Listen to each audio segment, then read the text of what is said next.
the philosophy behind acquiring Arm was by being out of the public markets, that we would be able to invest much more significantly in our technology roadmap and grow our market share outside of mobile in the way that we've grown inside of mobile over the previous years. And we've absolutely done that. Since Softbank acquired Arm in 2016, we've significantly increased our headcount. We've added thousands of people into the company.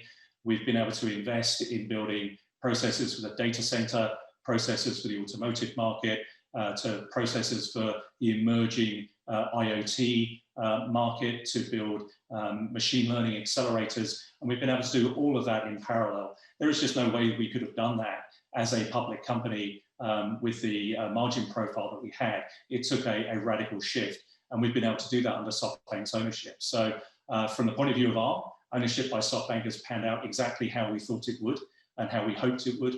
And we're now in a really strong position as we're seeing that technology that we've been developing being taken up by the market. That's one of the things that's driving those strong results that you mentioned earlier. In that case, what do you make of some of the criticism of Masayoshi-san recently?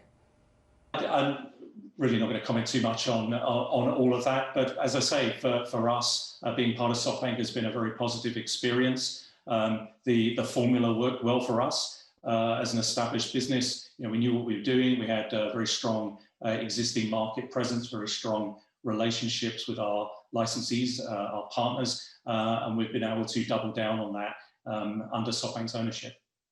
Let's pivot to the future and talk about the upgrade cycle that we're seeing around 5G devices. What can you say about the future? Have we seen much of the innovation already, or is there something more exciting around the corner? Well, through this year, overall smartphone shipments are down not quite as much as some people were predicting early in the year, but they are down, and that's kind of a side effect of what's been going on through the year, so quite natural. But what's been really kind of pleasantly surprising within that is just how strong the uptake of 5G handsets have been through this year. So we expect that to continue through next year.